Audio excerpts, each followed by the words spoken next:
Yeah. Okay. We're up and running. My goodness. Tuesday morning. Welcome. I'm so glad you're here. I'm so glad you're here. Super excited to spend today with you. You ready? Let's go. Good morning. Good morning. Good morning. How are you, my friend? How are you, my friend?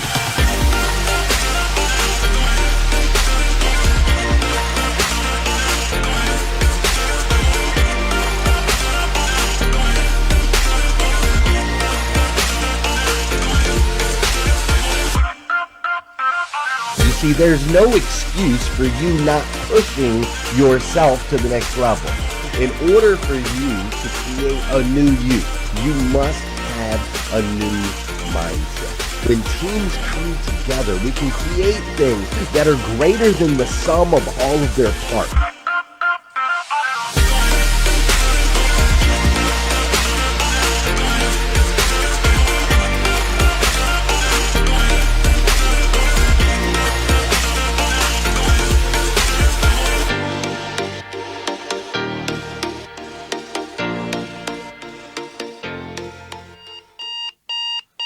Good morning and welcome to hashtag Rise and Grind. I am your host, Glenn Lundy. I am a husband to one, a father to seven, and the creator of what is going to be the #1 most watched morning show in the world. It is 5:30 a.m. and I hope that you are ready to rise and grind.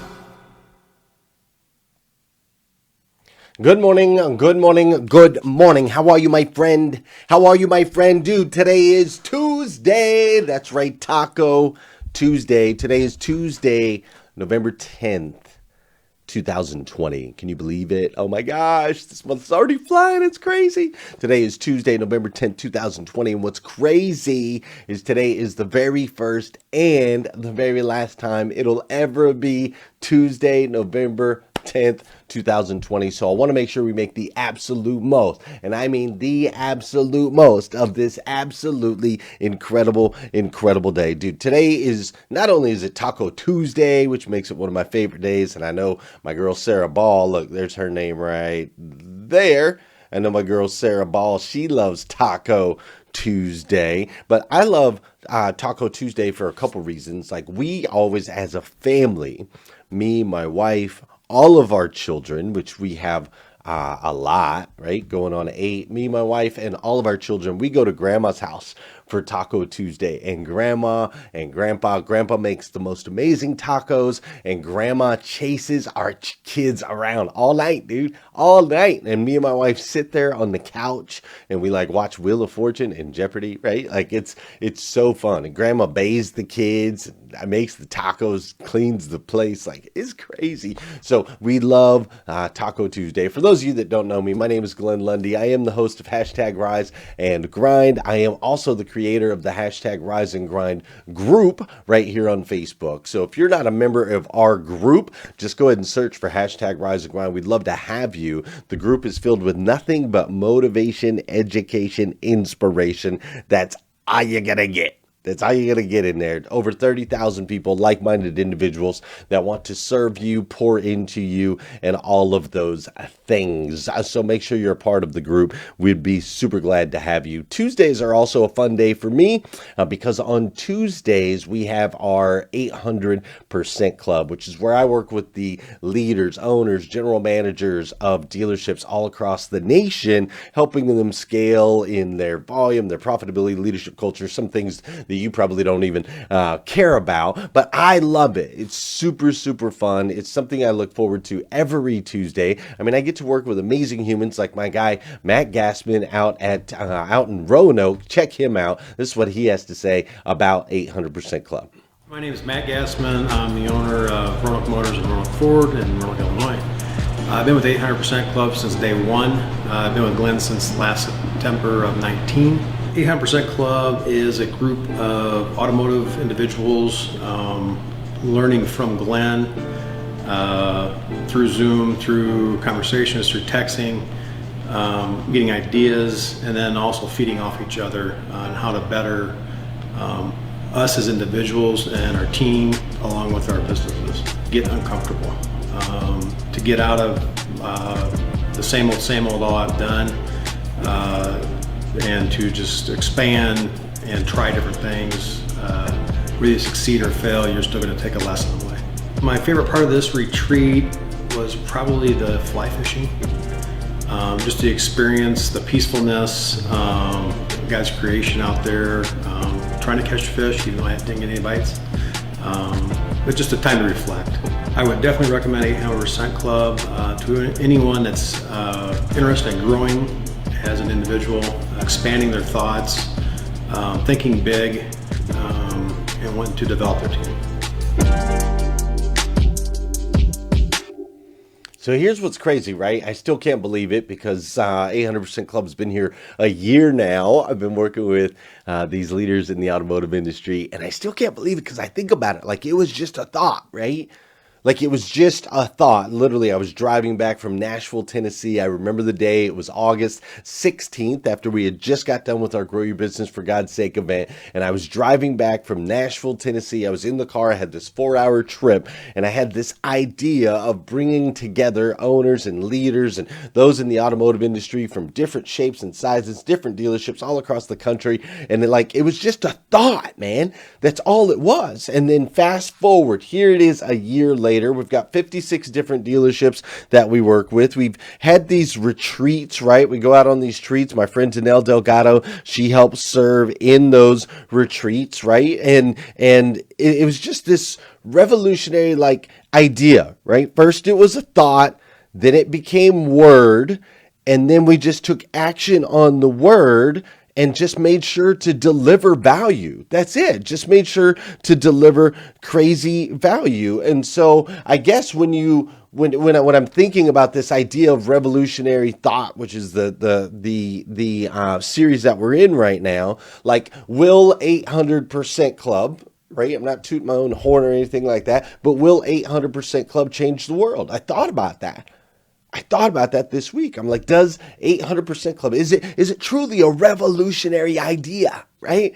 Bringing together these leaders of all different shapes and sizes. Does it change the world? And the answer to that, again, not tooting my own horn, but the answer is yes. You see, it already has. By pulling together these amazing human beings, it doesn't matter whether you're an automotive or not an automotive, when you pull together amazing human beings and you work together to shift the thoughts and beliefs of what's possible, to shift the thoughts and beliefs of what's acceptable and what matters, when you start to shift the thoughts and beliefs of and just kind of redefine what we thought we were capable of, right? Like all of these newly formed responses that we're creating in this particular group of individuals, like those will be passed down from generation to generation. And literally through a transfer of new beliefs, that is exactly how one man can change the world. You realize that? That is how the world gets changed, is as belief systems get passed down from one to another. So this week we're diving into this series, this idea of revolutionary thought. What does it take to change the world? But before we go any further, you know what we got to do on this show, for those of you that watch. This is the part of the show where we got to do a little dancing. That's right. If you're out there on your treadmill, I need you to run a little harder. If you're out there in the streets, I need you to pound that pavement. Turn it up a notch. If you're in the gym working out, an extra 5 pounds on either side.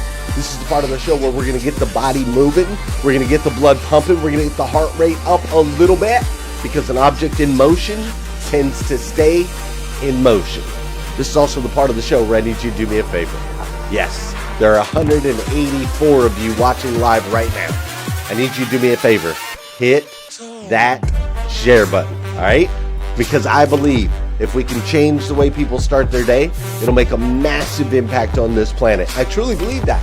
And sometimes all it takes to change the way somebody starts their day is for you, Sarah Ball, for you, Suzanne Wall, for you, Robert Downey, for you, John Coltonborn, for you, Cindy Conley, to hit that share button. You too, Ben.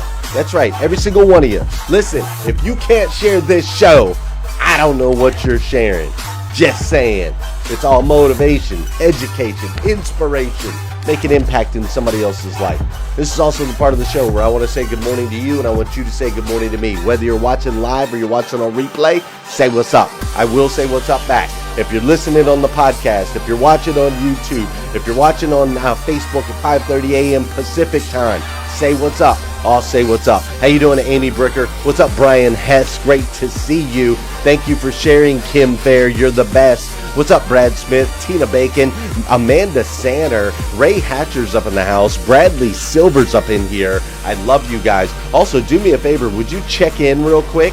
Hit a like button, hit the love button, hit a smiley face. I like this show to be interactive. I like you and I to be working together. So your energy shifts my energy. My energy shifts your energy. It's symbiotic. So when I see all those likes, those hearts, and all that love, man, I'm telling you, it jacks me up. What's up, Kevin Strohsnyder? How you doing, West Storm? What's up, Kevin? That's a new name. Kevin Fadley. What's up, man? How you doing, Tina Bacon? Don Sankey's up in the house. We got Kelly Taylor up in here this morning. All kinds of people up in here on hashtag Rise and Grind. I love it. Alita Patrick's up in the house as well.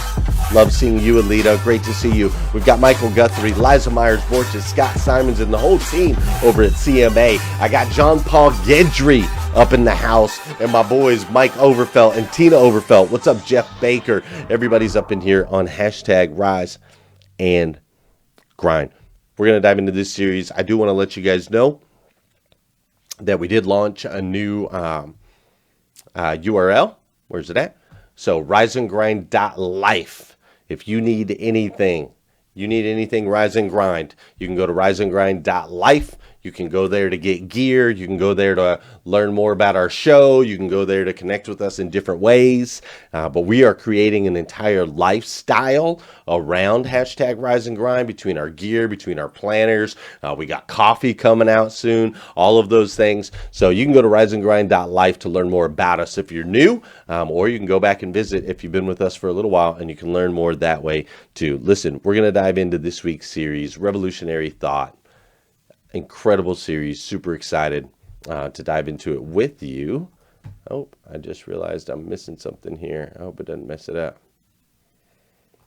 All right, I'm not going to go into the series thing. I don't want to mess it up. But Rise and Grind, Revolutionary Thought. What does it take to change the world? Let's dive into this series. But first, my friend Heather Parody, my co-host, had some things to say on this particular topic. Revolutionary thoughts.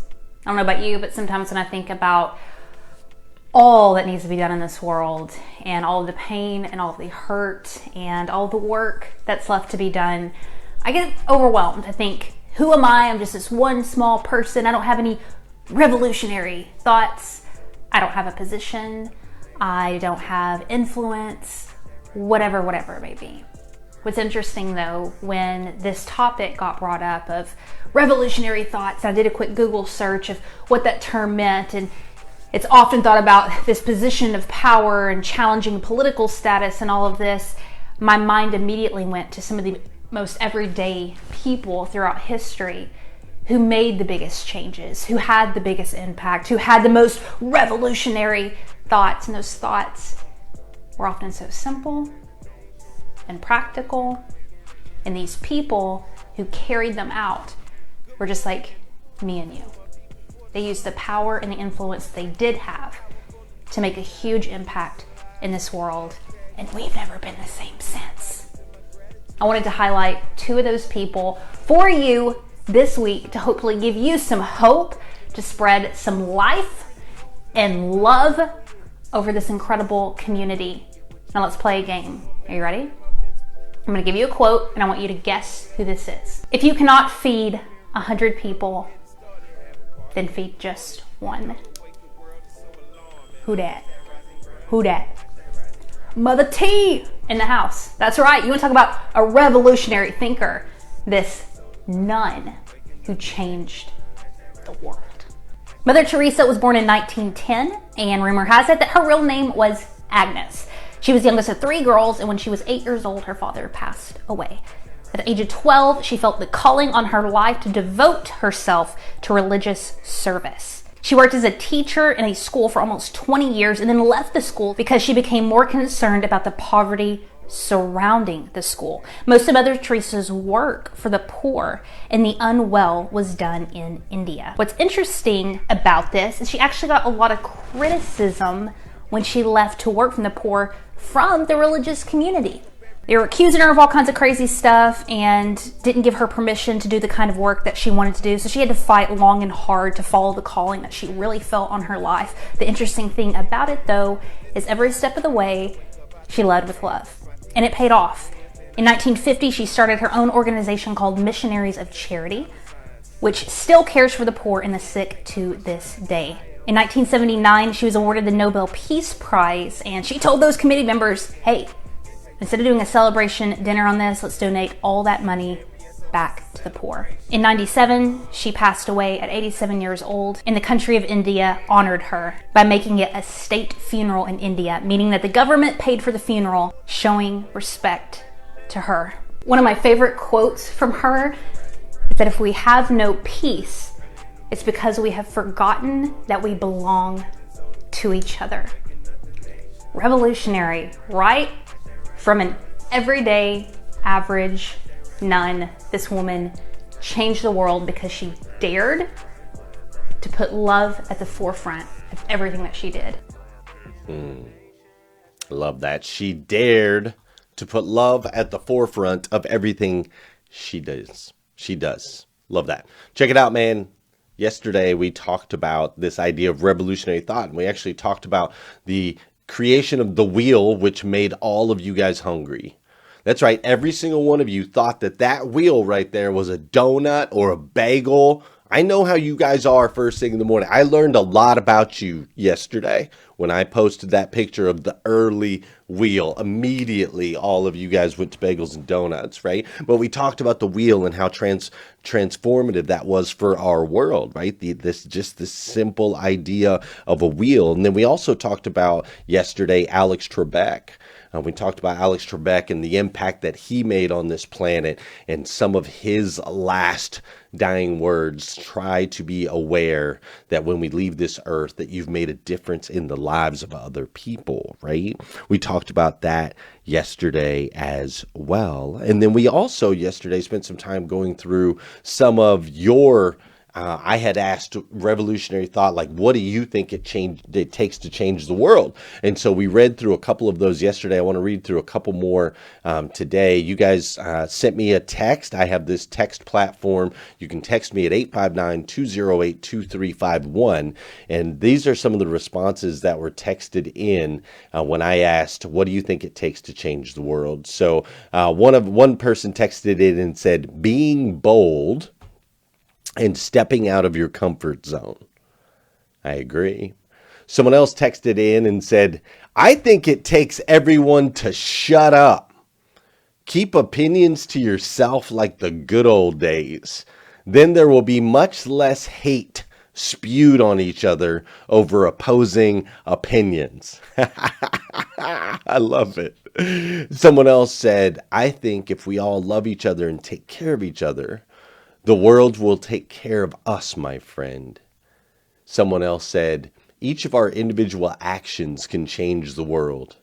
I am the only one I can change and be held accountable for. Others may see the change and be positively influenced by my actions. Another one here says, respect, acceptance, humility, and perseverance are all the key attributes. And then this one I love right here from Jonesy Jones. It says, love wins in the end. Incredible, right? Incredible. What does it take to change the world. So I love that you shared those with me. If you want to text more of those in, text me 859-208-2351. I love getting text messages from you guys. It's amazing. Kevin Fadley just said, raise your children to be the ones to make the world better. I agree with that 100%. So we talked about that, right? Yesterday, we talked about the wheel and Alex and you guys' thoughts, and I appreciate you sharing those thoughts with me. Today, I want to dive in a little bit further. I want to explain to you the compass, right? Have you ever done any history or research on the compass, right? This is crazy. What a revolutionary idea. Heather mentioned it in her video, how simple ideas are the ones that change the world. So the compass was a simple enough device. This thing was created, basically it was a magnetic needle that posts north. They found out that if they took this piece of metal and they hit it with like the right type of iron, that all of a sudden it would magnetize the compass and this thing would point north. This stick would point, or this piece of metal would point north, right? They're like, wow. Now this happened back in 2000 BC, like forever long ago that they discovered this. Now prior to that though, prior to the compass, now you're probably thinking, Glenn, it's a freaking spoon, like it's a little ladle with a metal thing. Why is this such a big deal? Listen, prior to the invention of the compass, all right, sailors and people that were out traveling the sea, they had to rely on some pretty like kind of crazy things in order to get from point A to point B. For example, they had to look at the stars to figure out whether or not they were going north or south or east or west. And I don't know about you, but it's pretty tough to see stars in the middle of the day. So I don't know if they just slept during the day and traveled at night or what. There was also a theory that they used to spend time digging in the mud. They would dig in the mud close to the shores, and by digging in the mud, they could figure out where they were directionally to help them navigate the seas. Now, they also have to use like birds, right? They could use the seagulls and the birds that were flying. That could help them point in different directions if they were trying to figure that out. And if they were still having trouble, they could actually use like the currents, the way that the ocean was moving based on the different, wind. And then they would also look for sea debris, right? Things that are floating around in the ocean. They could use that to kind of get an idea of what direction they were traveling. So as you can see, I don't know about you, but like I personally would probably have a bit of a tough time if I had to follow, birds and stars and dig through the mud to figure out what direction I'm going to go. So the invention of the compass was a big deal, dude. Like it was a big deal. You see, the thing that made the compass the biggest deal is not only did you know which direction you were going, but check this out. And I want you to think about this for a second. Just think about what I'm about to say. Pay attention, lean in. If you spilt your water on your phone or anything else, I need you to lean in right now. Lean in, all right? Check it out. Look. Not only did it tell you where you were going, but the invention of the compass allowed you to figure out how to get back. You see, that's a big deal. Not knowing where I'm going is one thing as long as I know I can get back. I'm willing to go out and travel and explore. I'm willing to try new places. I'm willing to expand my mindsets, my thoughts, and my horizons as long as I know I can get back. You see, and that's what was powerful about the compass. Right? Now, fast forward to today, look at what that means for you and me today as we travel around, as we explore, as we reach out to different parts and different aspects of our country. Right now, we have navigation everywhere. Right? The compass is the basis of navigation. It's what makes navigation work. So now we have navigation everywhere, right? It's in our cars. It tells us which way to go, turn left, turn right, go this way, go that way. Most of y'all can't even travel without navigation anymore. You ain't got a clue how to use a map or read the stars. Are you kidding me? Right? We don't even walk anywhere anymore. We're like, where's that restaurant? I think it's down that way here. Pull out your phone. Will you pin me real quick? I can't find you. Just pin me, right? And it has actually allowed us to travel out into space. Dude, we couldn't go out into space if we didn't have a compass.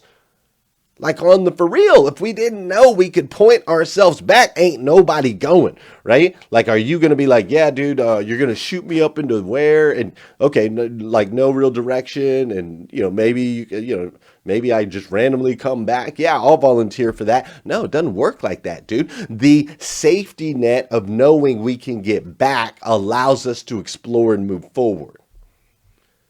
You see, these revolutionary ideas, man, you don't know originally, you kind of just point it in one direction, but what you don't realize is that when it comes to changing the world, these things have a mind of their own. I mean, the steam engine, when the steam engine first came out, revolutionary, changed the way we do things, right? All the way around. Concrete changed the way that we live, the buildings that we can live in, the protections and securities that we have. Fuel, gas, petro, right? Petro changed the way that we travel in cars and buses and all that different stuff. You've got railroad tracks that connected people from all over the country. You've airplanes, man, airplanes that allowed us to fly and get over the sea so we can see all other parts of the world, right? All of these things change the landscape of how we travel and ultimately how we live and how far we go. And it all started with a thought. Every single one of those things started as a thought by one person.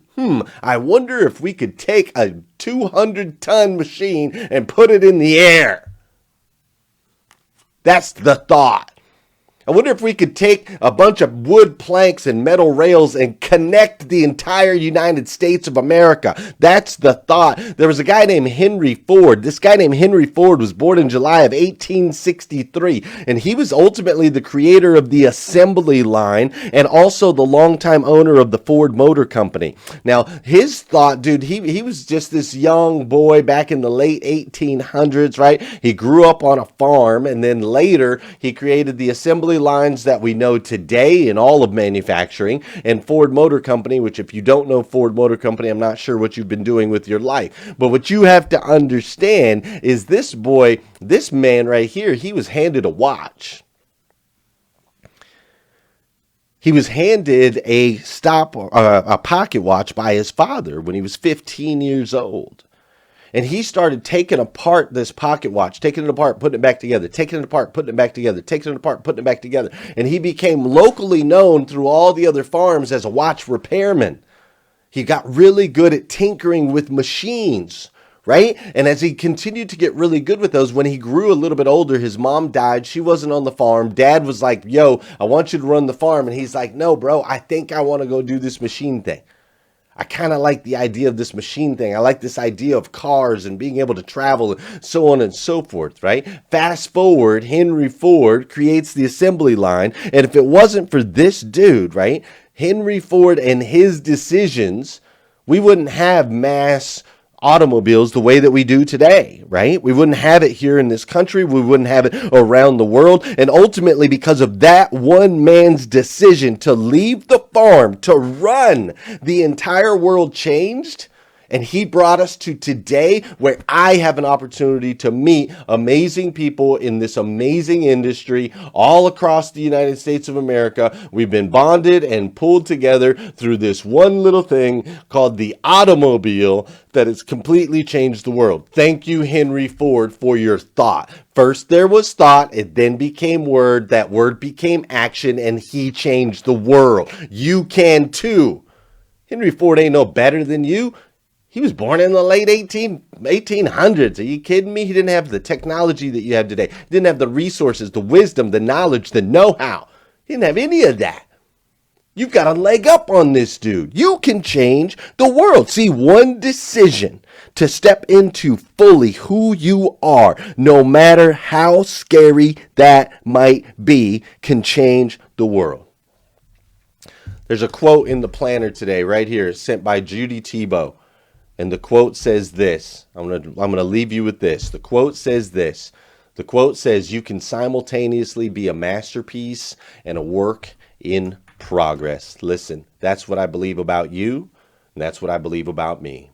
We are all masterpieces and works in progress. Children of God, the God of the universe, the God who made everything. and that God made us, me and you, to be the best versions of ourselves we can possibly be. Not an average version, not a below average, not a little bit above, but the absolute best. And so I need you to understand that all of your decisions, every decision you make, it matters. It makes an impact on your friends, on your family members, on your coworkers. You showing up here today has made an impact on me. And I, for one, absolutely stinking love you for it. I do. If nobody's told you that yet today, I want to be the first. I absolutely stinking love you. So do me a favor. Get out there and be the best version of you that you can possibly be. Because you never know. Your decisions, your thoughts, your ideas just may change the world for generations to come. Listen, have an incredible day. If you need more videos like this, go to GlennLundy.com. If you haven't got some Rise and Grind gear, go to RiseAndGrind.life. RiseAndGrind.life will take you right there. Yeah, it will. But most importantly, hit the share button if you haven't done so already. And I'll see you tomorrow morning, 5:30 a.m. on hashtag Rise and Grind. Have an incredible day, folks. See ya. Good morning. All my people for the sunrise. Stepped into my greatness, feeling powerful and energized. Thankful to be alive. Hashtag blessed. Write my mission, vision, values, and my gratitude list. I'm building up momentum. I'm making good decisions. I rise, I grind, I get it. Ain't no doubt that I'm committed. Cause who really loses if I don't win? Can't cheat the grind, only get what you put in. So I'm mastering my mentals. I'm focused on my physical. I'm developing spiritually and manifesting miracles. I'm gonna get it started, have a party in the morning, and I'ma wake the world is so alarming. I hashtag rise and grind, hashtag rise and grind. First thing on my mind, early in the morning time. Daily motivation, feeling so divine. Waking up the nation, hashtag rise and grind, hashtag rise and grind, grind, grind, hashtag rise and grind, grind, grind, hashtag rise and grind, grind, grind, hashtag rise and grind, grind, grind. Good morning, don't stop, get it, get it, good morning, don't stop, get it, get it, get it, good morning, don't stop, get it, get it, good morning, don't stop, get it, get it, hashtag rise and grind, let's go, let's get it, let's go, let's go, let's hashtag rise and grind, let's go, hashtag rise, let's go, let's go, let's hashtag rise and grind, I know you hashtag rise, let's go, let's go, let's hashtag rise and grind, let's go, let's hashtag rise, wake up, wake up, wake up, wake up.